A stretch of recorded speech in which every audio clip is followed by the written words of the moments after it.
Now, fears of an Iranian attack on Israel keep tensions high in West Asia. The region has been on edge since the recent assassinations of terrorist leaders in Beirut and Tehran. More in this report. West Asia is bracing up for another wave of attacks by Iran and its allies after last week's killing of members of terrorist group Hamas and Hezbollah.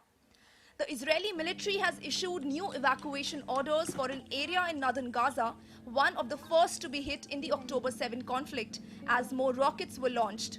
Prime Minister Benjamin Netanyahu has urged Israelis to stay calm amid threat of attacks. In retaliation, Israeli tanks shelled two of Gaza's refugee camps, accusing Hamas of using them as a shelter.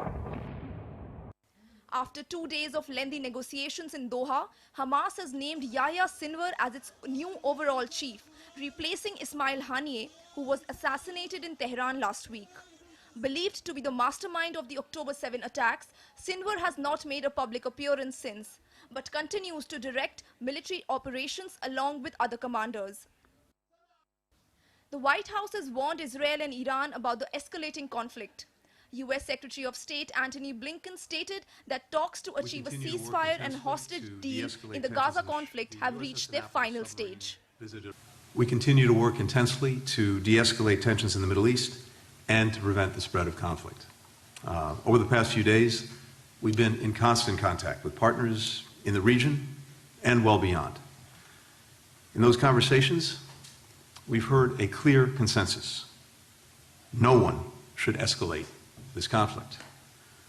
We've been engaged in intense diplomacy with allies and partners, communicating that message directly to Iran. We've communicated that message directly to Israel. Meanwhile, tensions near the Lebanon border continues to rise as Hezbollah fired a series of drones into Israel, striking several areas and triggering air raid sirens.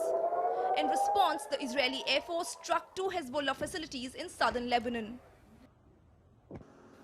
The after effects of the conflict was seen at the Beirut International Airport too, as several nations have urged their citizens to leave Lebanon and avoid traveling to the country.